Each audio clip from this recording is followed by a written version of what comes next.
Vale. Lo decimos, sí, aquí tenemos. Vale. Le vamos a regalar unas Biblias a las personas que nos visitan. Allí atrás también al fondo tenemos más personas, Margarita. La primera Biblia se la regalamos nosotros como iglesia y luego ya ustedes se pueden comprar otras más grandes, con diccionarios, con más información. Pero la primera Biblia siempre se la queremos regalar nosotros, ¿de acuerdo? Así que tengan en cuenta lo del Congreso, por favor, estén orando para que todo salga bien. Van a venir hermanos de muchas partes del mundo. No esperábamos que vinieran de tan lejos, hermanos de Argentina, de Chile, de Costa Rica, de Estados Unidos y de otros países, pero bueno, el Señor así lo ha querido. Vamos a tener bautismos, aunque me imagino que el agua de esa piscina, de ese hotel, estará congelada, porque el año pasado, cuando hicimos aquel primer viaje misionero, ¿se acuerdan ustedes? Celebré bautismos en el mes de mayo en Madrid, en la sierra madrileña, y el agua estaba, hermanos, que parecía hielo. Imagínense en abril, en una montaña, en los montes de Toledo. Así es que nunca lo he hecho, pero ahora que he estado en Israel, he visto un sistema de bautismo y es que el pastor se queda fuera del agua y le dice a la gente, métase, métase. Y yo digo, qué cosa más. Se ve que el hombre no se quiere mojar o no sé lo que pasa, pero con toda naturalidad y la gente obediente se sumerge y les dice que se sumerjan 3 veces. En nombre del Padre, otra vez, en nombre del Hijo, otra vez, en nombre del Espíritu, y el hombre fuera. Yo digo, pero será cara dura esto, ¿eh? ¿Cómo puede ser esto, no? Bueno, nos tendremos que mojar, ¿eh? Nunca mejor dicho. Así es que estén orando para que el Señor nos dé un buen congreso. Es el primero que celebramos en Toledo, ya Dios mediante organizaremos otros. Y están las fechas también del viaje que se va a hacer para visitar a los hermanos de la iglesia virtual en Estados Unidos y en México. En Facebook tenemos toda la información, los enlaces donde se tienen que apuntar las personas. Cualquier cosa, pues creo que también lo tenemos por ahí arriba, no sé si lo pueden poner un momentito. Y decirles que, ahí está, decirles que nuestro hermano Osvaldo está próximo a venir, creo que viene esta semana, si no me equivoco. Él sigue todavía en México, fue para ayudar en el local que se alquiló en la ciudad de Torreón, en México, y ya cuando él venga nos tendrá que contar también muchas cosas. Oremos por él para que el Señor lo guarde, lo bendiga y lo siga utilizando hasta el último día. Van también unos hermanos de Cuenca, van un grupito de hermanos del local que también tenemos en Cuenca. No hablamos mucho acerca de eso, pero hoy hablaba con nuestra hermana Patricia y me dice que van a ir también un grupito de hermanos de la ciudad de Cuenca, una ciudad muy bonita. Y decirles que la obra en Colombia, hablando con el pastor Osman, gracias al Señor, va muy bien. Él viaja de vez en cuando a Bogotá y las veces que viaje va a celebrar también cultos con los hermanos que se congregan allí de la iglesia virtual. Y el próximo fin de semana estaré visitando nuestra iglesia en Fuerteventura, porque saben que también Alberto y Damaris se han sumado a nuestro ministerio y el próximo domingo tengo que predicar allí en la iglesia de ellos y ya también se ha alquilado un local y bueno, creo que han alquilado un local precioso y esta semana ya lo van a acondicionar, le van a poner las sillas. En fin, gracias al Señor por la obra, gracias al Señor por las puertas que se están abriendo.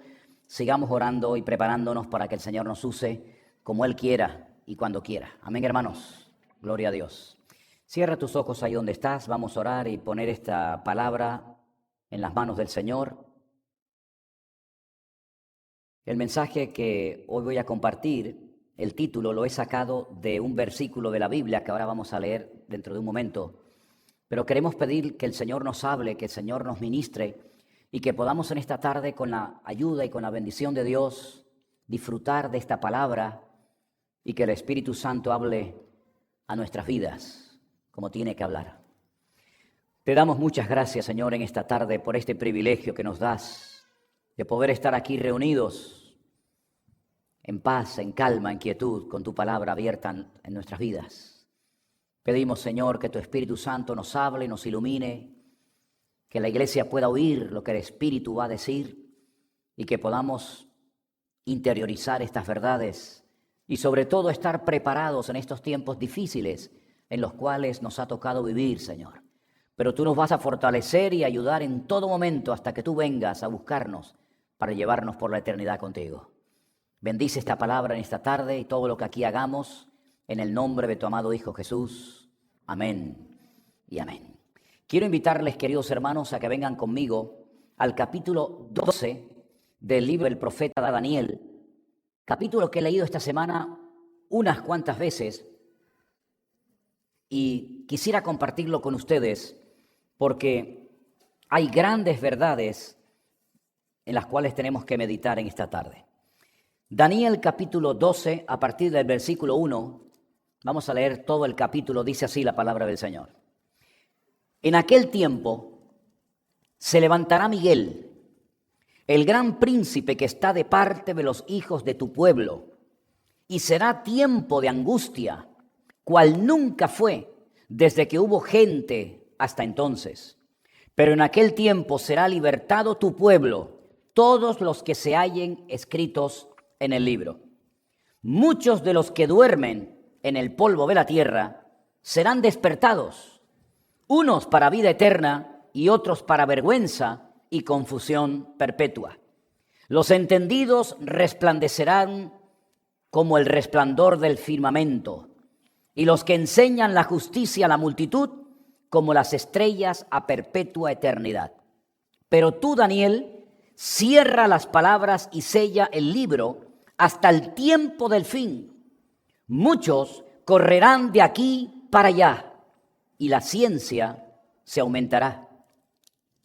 Y yo, Daniel, miré, y he aquí otros dos que estaban en pie, el uno a este lado del río y el otro al otro lado del río. Y dijo uno al varón vestido de lino, que estaba sobre las aguas del río: ¿cuándo será el fin de estas maravillas?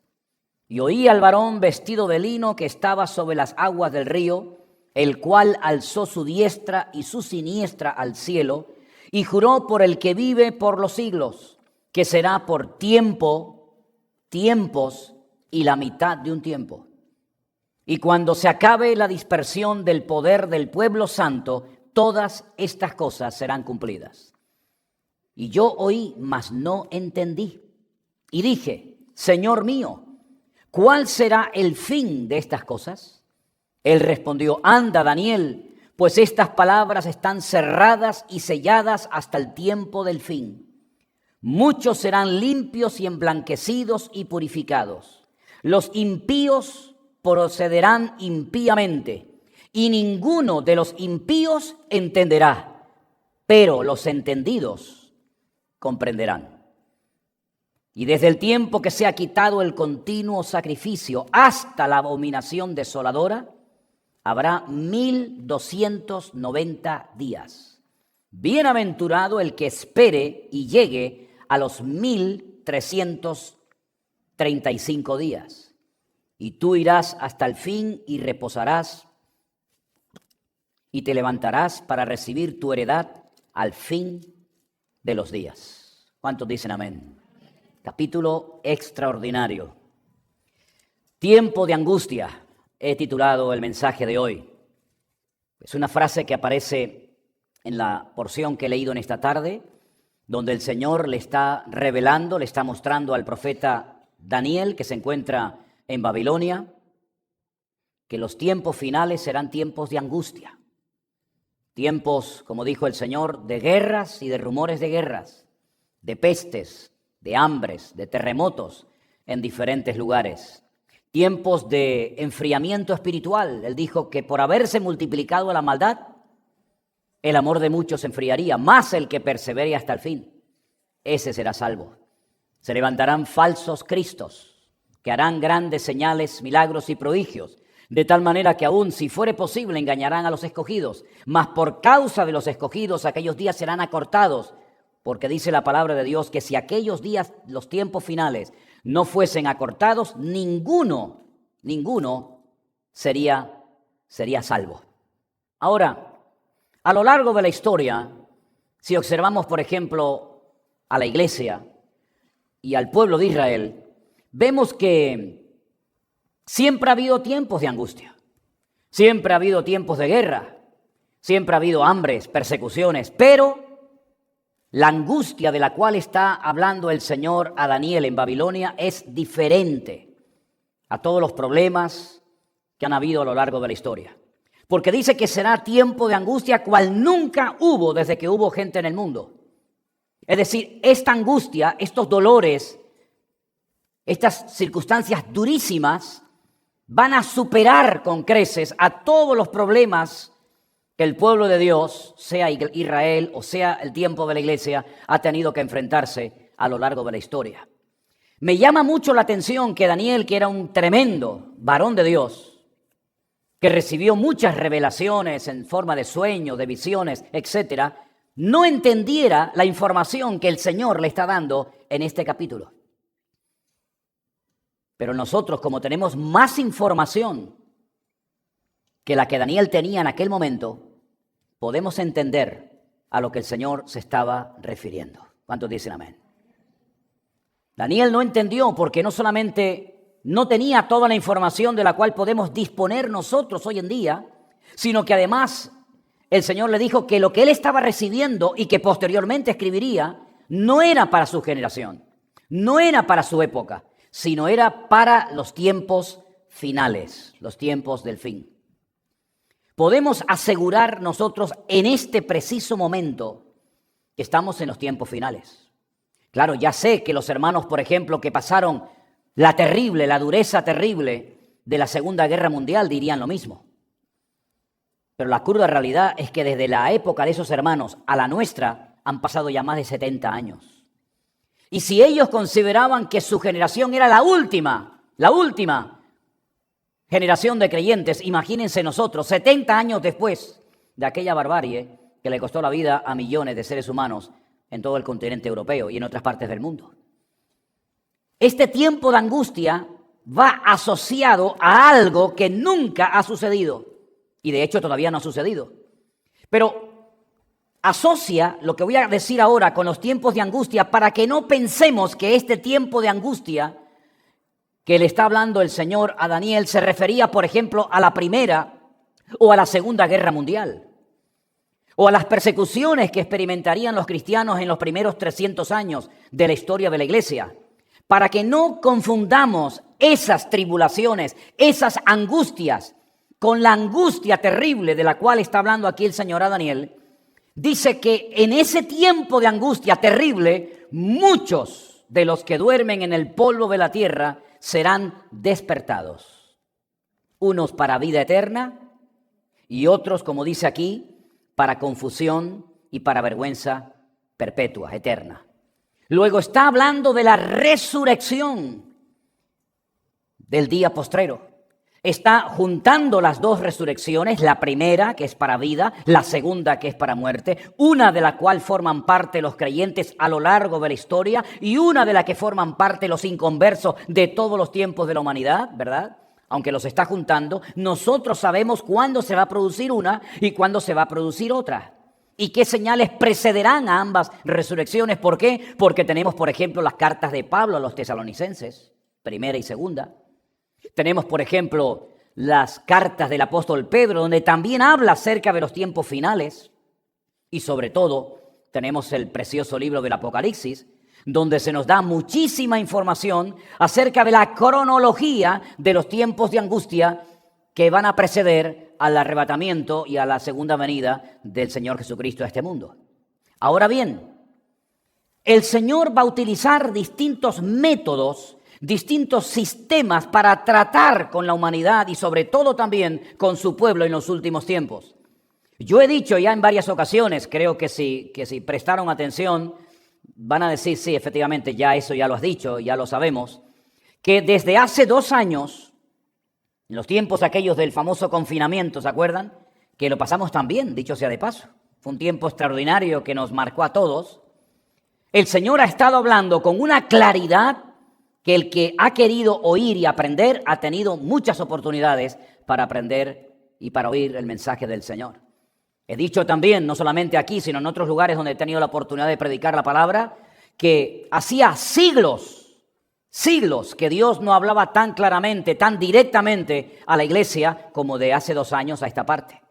El mundo cambió, el mundo cambió. nunca volverá a ser lo mismo antes de marzo del 2020 a después de marzo del 2020. Todavía estamos en esa ola, ¿no? Todavía estamos con esos cambios, todavía no hemos recuperado, entre comillas, la antigua normalidad y ya nos están apareciendo en el horizonte nuevos acontecimientos que nos están haciendo olvidar lo que hemos padecido, ¿verdad? Porque las noticias y los acontecimientos ocurren con una rapidez, con una velocidad tan increíble que la noticia de hoy anula a la de ayer y la de mañana anulará a la de hoy, porque así van a ser los tiempos finales. Las cosas van a suceder muy rápido, muy condensadas. Y por eso el Señor le dice constantemente a la iglesia, velad, velad y orad, para que aquel día no os sorprenda como ladrón en la noche. Amén, hermanos.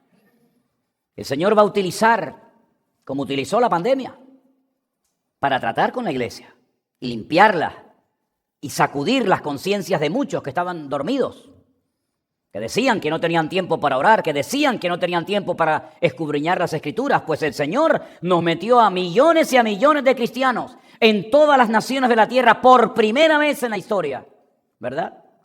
Y se dio una paradoja tremenda.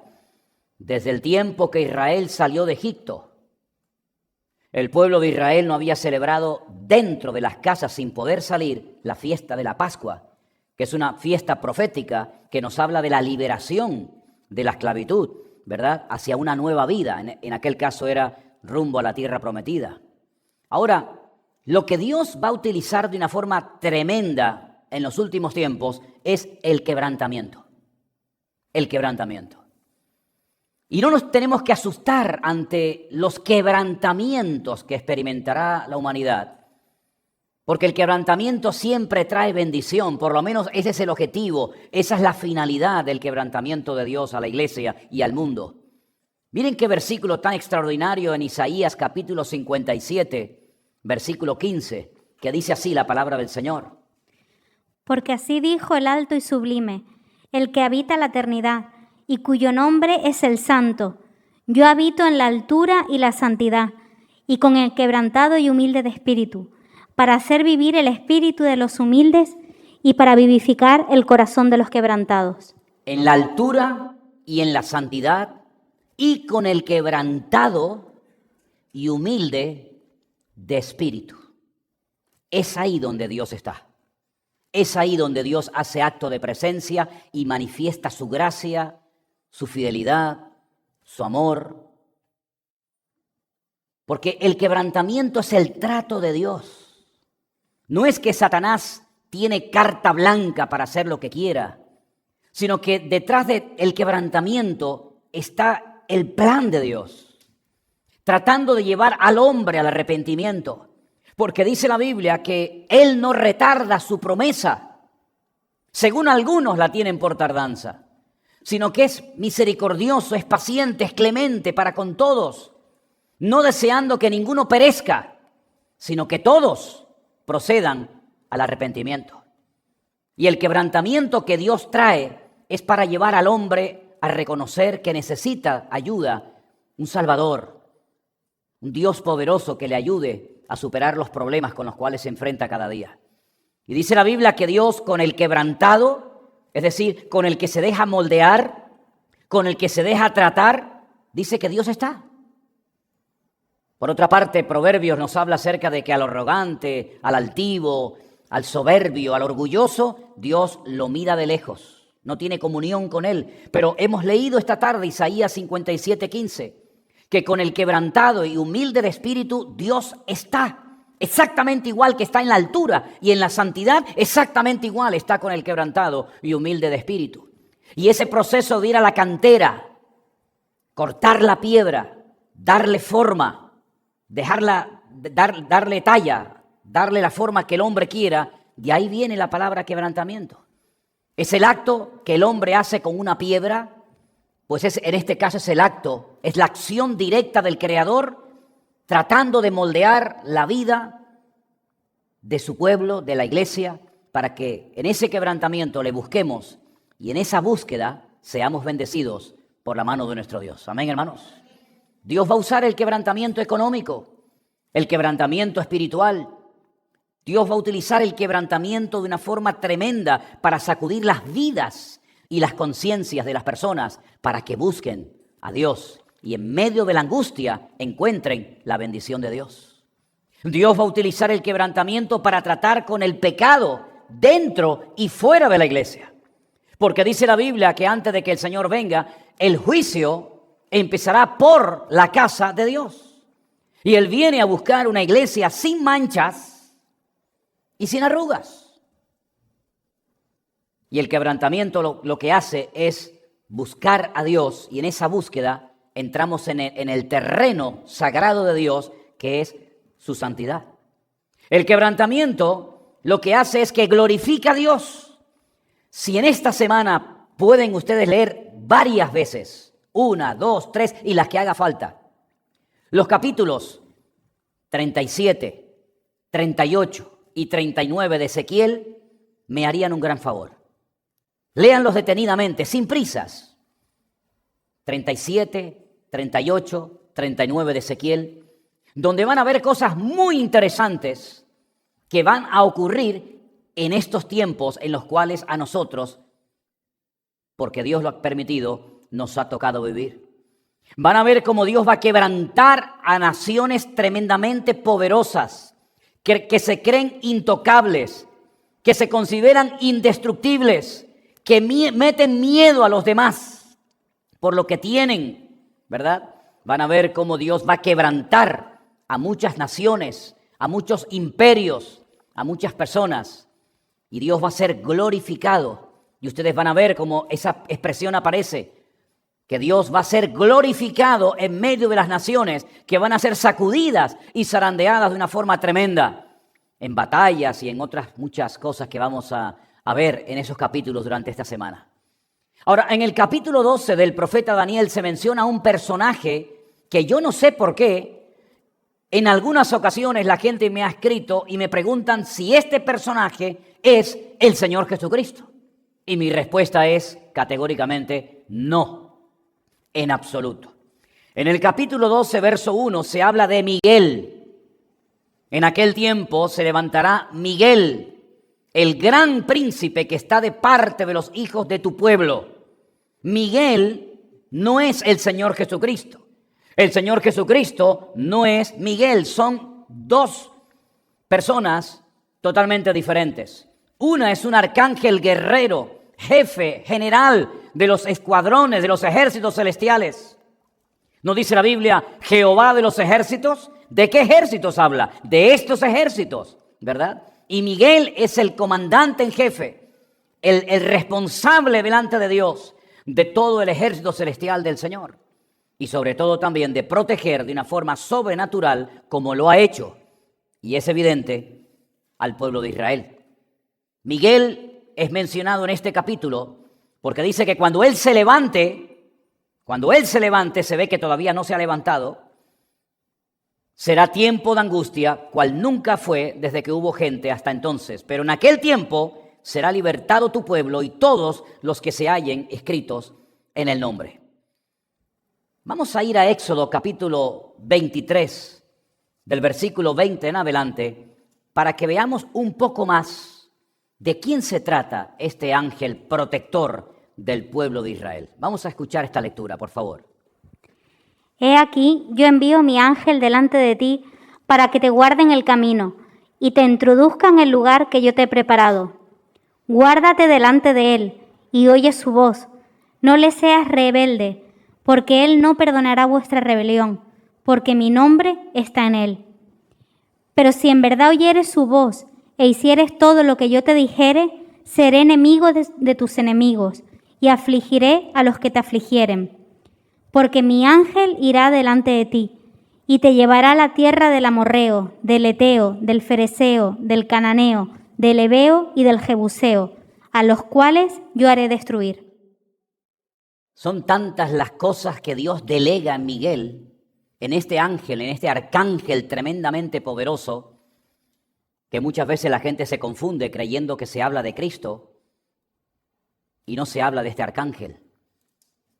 El Señor le dijo a Moisés que Él enviaría a un ángel que los protegiera iba a ser el encargado de introducirlos en la tierra prometida, que no estaba deshabitada, sino habitada por 7 pueblos que no les correspondía vivir en esa región y que solamente uno de ellos decidió retirarse, rendirse, pero los demás hicieron frente en campos de batalla, en las montañas, en los valles, etcétera, al pueblo de Israel. Entonces no tenemos que confundir a este ángel protector del pueblo de Israel con nuestro Señor Jesucristo, que no tiene nada que ver el uno con el otro. Fijaros hasta qué punto este ángel tenía la comisión, el mandato, la asignación divina de proteger al pueblo de Israel, que cuando Josué, ya Moisés ha muerto, cuando Josué tiene que entrar en la tierra prometida, por fin, con las tribus de Israel, se le vuelve a aparecer. Y en Josué capítulo 5, del versículo 13 en adelante, leemos este encuentro muy interesante, por cierto. Dice así: Estando Josué cerca de Jericó, alzó sus ojos y vio a un varón que estaba delante de él, el cual tenía una espada desenvainada en su mano. Y Josué, yendo hacia él, le dijo: ¿Eres de los nuestros o de nuestros enemigos? Él respondió: No, mas como príncipe del ejército de Jehová he venido ahora. Entonces Josué, postrándose sobre su rostro en tierra, le adoró y le dijo: ¿Qué dice mi señor a su siervo? Y el príncipe del ejército de Jehová respondió a Josué: Quita el calzado de tus pies, porque el lugar donde estás es santo. Y Josué así lo hizo. El príncipe que está de parte de los hijos de tu pueblo, se le presenta a Josué. Y ahora en Daniel capítulo 12, verso 1, dice: el gran príncipe que está de parte de los hijos de tu pueblo es exactamente el mismo. Y repito, no confundamos al Señor Jesucristo, que dice que era la roca que le seguía en el desierto, con este ángel protector, este arcángel tremendamente poderoso, todo un general que gobierna, que dirige los escuadrones del ejército de nuestro Dios. Algo va a ocurrir en el mundo espiritual en los últimos tiempos, que cuando este ángel tremendamente poderoso se levante, dice que será tiempo de angustia cual nunca lo hubo desde que hubo gente hasta entonces. Es interesante notar que esta expresión "cuando se levante" aparece también en varias ocasiones en el ministerio del Señor Jesucristo. Él, por ejemplo, una noche hablando en Juan capítulo 3 con Nicodemo, le dijo: si el Hijo del Hombre es levantado, atraerá a los hombres hacia sí mismo. Es decir, que hay algo que ocurre en el mundo espiritual que se refleja en el mundo físico, que altera absolutamente todo lo que está arriba y todo lo que está abajo. Nosotros sabemos perfectamente que no solamente nos movemos en una dimensión, digamos, natural, donde podemos, a través de los sentidos, contactar unos con otros, hablar, vernos, tocarnos, etcétera, sino que también hay una realidad espiritual de la cual la Biblia habla muchísimo. Desde el primer libro hasta el último libro de la Biblia se nota que aparte de la creación que Dios hizo, los árboles, los animales, los peces, los insectos, incluido el hombre, hay también una creación angelical que Pablo es el que mejor la describe y la define, diciendo que hay hijos de luz e hijos de las tinieblas. Y vemos por una parte a Satanás como el líder, el jefe de ese mundo de tinieblas, y vemos por otra parte a Miguel, el gran príncipe que está de parte de los hijos de tu pueblo. Y a veces hay momentos en los que se enfrentan esas huestes celestiales. Porque el apóstol Pablo le dice a la iglesia en Efesios capítulo 6 que nuestra lucha actualmente no es como la lucha que el pueblo de Israel mantuvo durante generaciones para conquistar la tierra contra amorreos, jebuseos, etcétera, sino que ahora nuestra lucha es contra principados y contra potestades, contra gobernadores de las huestes celestiales, ¿verdad? Y por eso él habla de una armadura para que podamos resistir y, habiendo acabado todo, estar firmes, mantenidos en la presencia del Señor. Amén, hermanos. Así que hay una guerra espiritual en estos momentos librándose, que se nota en el mundo natural que hay algo que está pasando, una auténtica revolución en el mundo espiritual, y tenemos que abrir los ojos, porque cuántas veces les he enseñado que lo natural es un reflejo de lo que ya está pasando hace tiempo en el mundo espiritual. En el libro de Daniel vemos clarísimamente esta batalla esta guerra que hay entre un mundo y otro, entre los demonios y los ángeles de Dios.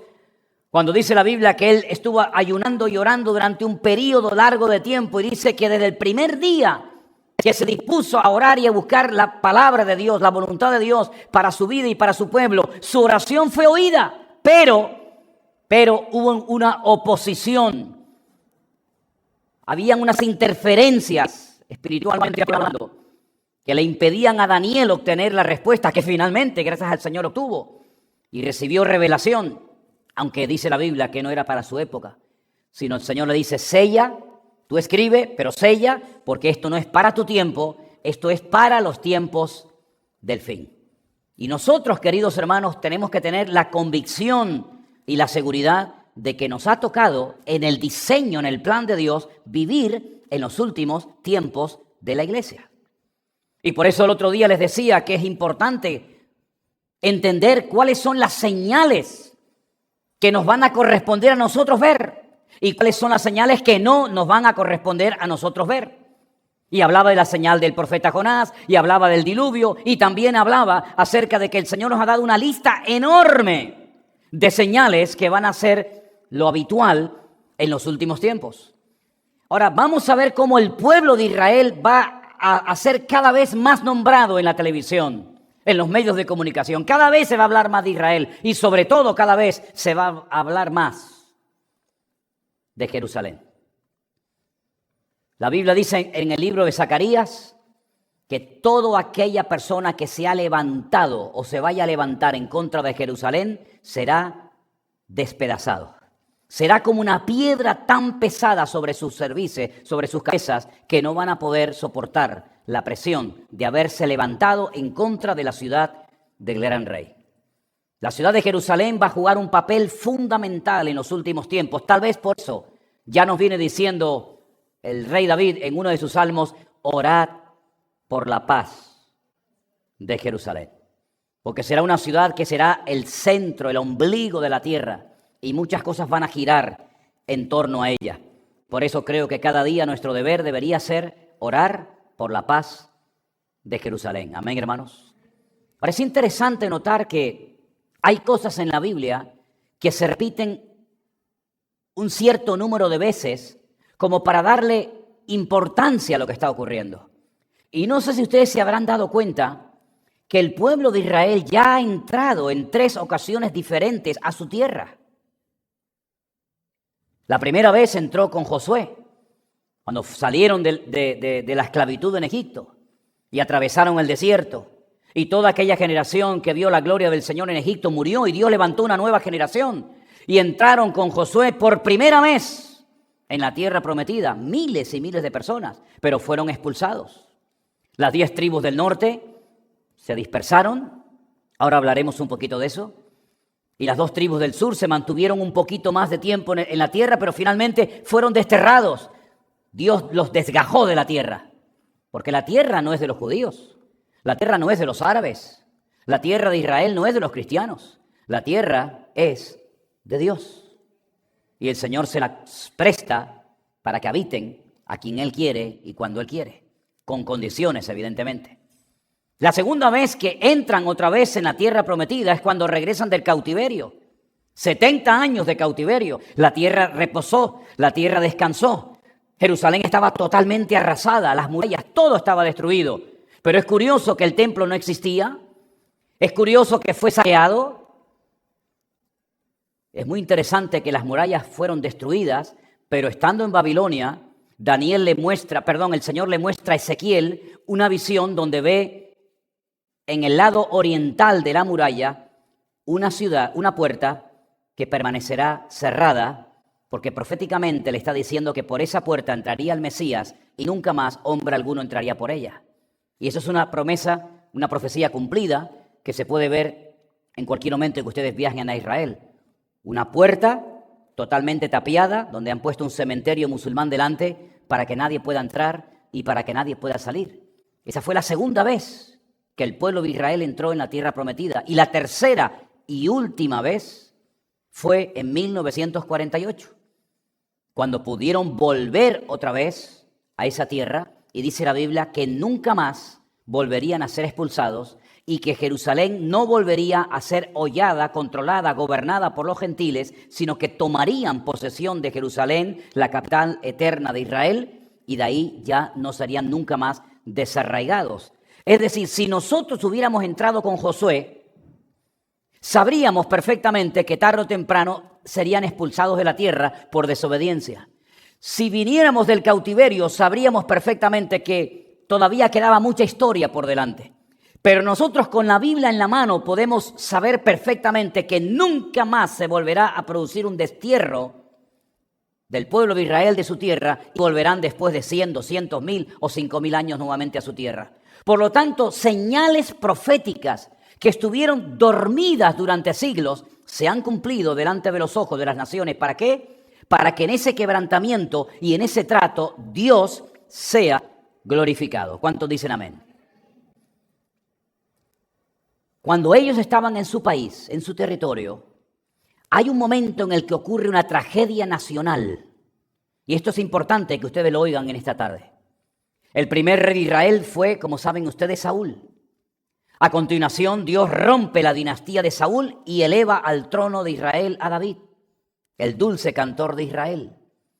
Cuando él muere, su hijo Salomón ocupa el trono y es el encargado de construir el primer templo en Jerusalén como casa de Dios. Pero cuando él muere, el que le ocupa el lugar, el que ocupa el trono fue Roboam. Y hay una porción que yo les voy a dar, es un poco extensa, no la voy a leer esta tarde, pero para los que están tomando nota y les interesa el tema, es Segunda de Crónicas 10, del 1 al 19. Tienen que leer esta semana obligatoriamente esta porción. Segunda de Crónicas, capítulo 10, del 1 al 19. ¿Qué es lo que pasa en esa porción? Los impuestos que había puesto Salomón para construir sus casas, sus palacios y el templo fueron elevadísimos. La gente ya estaba harta de tantos impuestos. Y cuando todo fue desconstruido y finalizado, vinieron a Salomón una delegación de personas a pedirle que por favor ya no era necesario pedirle a la gente tanto esfuerzo económico, que aflojara, que bajara los impuestos. Dice la Biblia que a Roboam no le hizo ninguna gracia la propuesta. Consultó con los jóvenes del país y le dijeron que de eso nada, que no solamente no bajaba los impuestos, sino que los iba a subir más todavía. Y cada vez que hay un desequilibrio económico en cualquier nación, en cualquier pueblo, en cualquier época de la historia, se produce una ruptura. Y en este caso el país se dividió en dos. 10 tribus dijeron, no queremos saber nada con este hombre. No queremos seguir apoyando a este rey. Y entonces esas 10 tribus forman como otro país dentro de otro país y se llaman Israel. Y son las famosas tribus del norte. Y deciden poner en Samaria, cuya capital es Siquén, Nablus en la actualidad, la capital de su país. Y allí se levanta otro rey llamado Jeroboam. Y les voy a dar una segunda cita. Primera de Reyes 12, del 25 al 33. Repito, Primera de Reyes 12, del 25 al 33. Roboam se queda con 2 tribus, Judá y Benjamín. Jeroboam tiene 10 tribus, un territorio enorme, enorme. Fíjense, desde el norte, desde Dan hasta Betel.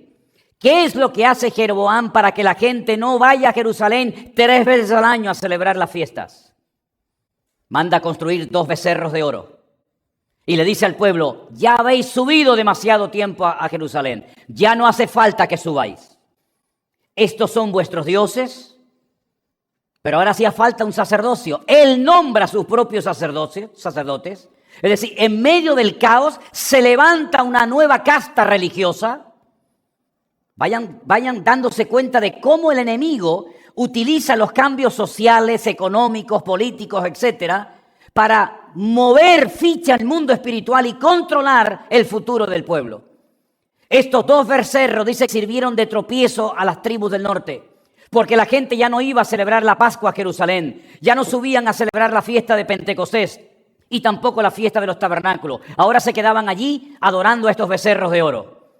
Crea un nuevo sacerdocio, rompe definitivamente con las tribus del sur y tiempo más tarde los asirios rompen ese país y nunca más históricamente las tribus del norte volvieron a su país. Quedaron esparcidas por toda la faz de la tierra. Las del sur, como les acabo de decir, también fueron arrancadas, llevadas al cautiverio a Babilonia por 70 años, pero estas dos sí lograron sobrevivir y volvieron a su tierra. Si ustedes leen Ezequiel capítulo 36, dice literalmente que hay como un palo, que es el palo de Judá, y otro palo, que es el palo de Israel, que están separados, pero que en los últimos tiempos Dios los juntaría y serían un solo palo, una sola nación, ya no enfrentándose la una contra la otra, ya no reyes por un lado y reyes por otro, sino que esa división que se produjo en los tiempos de Roboán y de Jeroboán se acabaría y Dios volvería a juntar en los últimos tiempos a las 12 tribus de Israel con un líder al frente, con un gobernante al frente, descendiente de la casa del rey David. ¿Y quién es ese descendiente? Nada más y nada menos que nuestro Señor Jesucristo. Se le llamaba a él el hijo de David, porque era descendiente de David, de la tribu de Judá. Esa unificación de tribus se va a producir en los últimos tiempos y vamos a ver, de hecho ya lo hemos comenzado a ver hace ya mucho tiempo, pero cada vez más, cómo miles y miles y miles y miles de judíos de todas partes del mundo comienzan a regresar queriendo o a la fuerza al pueblo de Israel para que se produzca esa unidad nacional y allí Dios entre en un trato nacional con ellos, llevándolos a un quebrantamiento sin precedentes para que finalmente caigan de rodillas y reconozcan que aquel que traspasaron era nada más y nada menos que el Mesías que tenían que haber honrado y servido hace 2000 años. ¿Cuántos dicen amén? Es decir, los planes del Señor, el hombre, entre comillas, los puede alterar, pero no los puede anular. Los planes del Señor siguen su curso y el Señor va a utilizar distintas etapas, distintos momentos, distintos políticos, situaciones económicas, etcétera, etcétera. Pero al final el Señor siempre va a ganar porque el Señor nunca pierde, el Señor siempre gana todas las batallas. ¿Cuántos dicen amén? Y eso lo profetiza en Ezequiel capítulo 36. Que volverían a su tierra, los huesos secos volverían a la vida y ya se produjo una restauración nacional, ya es un hecho, pero falta la más importante, la restauración espiritual que se va a producir cuando se conecten al camino, a la verdad y a la vida, a través del cual solamente se puede adorar y conocer al Dios Todopoderoso. Aleluya. Ahora bien, ¿qué podemos hacer mientras tanto los cristianos en este tiempo? 3 consejos que le voy a dar que creo que les pueden venir bastante bien. Primero, mantengamos la paz y la fe en nuestro Dios. Amén, hermanos. Amén, hermanos. No nos dejemos asustar, ni angustiar, ni ponernos nerviosos, ni perder la paz por los acontecimientos que están sucediendo o que están próximos a suceder. El Señor Jesucristo dijo, mi paz os dejo, mi paz os doy, no como el mundo la da, sino que la paz de Cristo sobrepasa todo entendimiento y Él guardará nuestros corazones y pensamientos en Cristo Jesús. Echando toda nuestra ansiedad sobre Él, porque Él tiene cuidado de nosotros. Manteniendo la fe cada día, porque el segundo punto es, tenemos la palabra y tenemos la oración. Por eso podemos mantener la paz, por eso podemos mantener nuestra fe, nuestra confianza en el Señor, porque tenemos las promesas de Dios por escrito en nuestras Biblias, que son todas sí y amén en Cristo Jesús. Y esas promesas, esos capítulos, esas historias, a través de las cuales vemos la esencia de nuestro Dios, nos mantienen firmes y podemos irnos a la cama a dormir tranquilos. Aunque pase lo que pase, nosotros sabemos que el Señor nunca nos va a abandonar. Así que la paz la mantenemos porque tenemos la palabra de Dios como una antorcha que alumbra en medio de las tinieblas y tenemos la oración que nos permite tener comunión con Él cuantas veces queramos a lo largo del día. Y finalmente,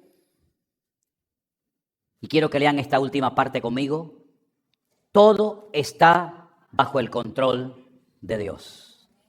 Si somos capaces de mantener la paz y nuestra fe en el Señor, si nos agarramos a su palabra y oramos cada día fervientemente, vamos a poder entender que no pasa absolutamente nada sin el permiso y la autorización de nuestro Dios.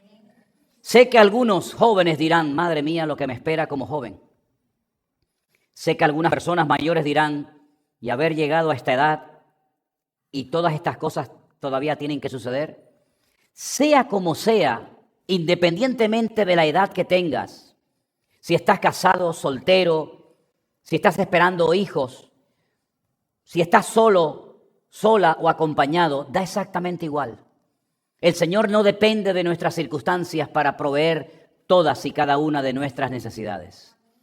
El Señor estará con nosotros y ha demostrado clarísimamente a lo largo de la historia que Él siempre marca una diferencia entre su pueblo y los que no son de su pueblo. Tenemos el ejemplo de Noé, tenemos el ejemplo de Israel en Egipto, cómo había tinieblas en un lado, luz en otro, cómo había muerte en un lado, vida en otro. En otras palabras, ese es nuestro Dios. Caerán a tu lado 1000, 10,000 a tu diestra, pero el Señor siempre estará con nosotros. ¿No aprendimos en los días del confinamiento que ahora nos viene bien repasar el Salmo 91? ¿Se acuerdan? Lo aprendimos todos en aquellos días. Volvamos otra vez a repasar el Salmo 91.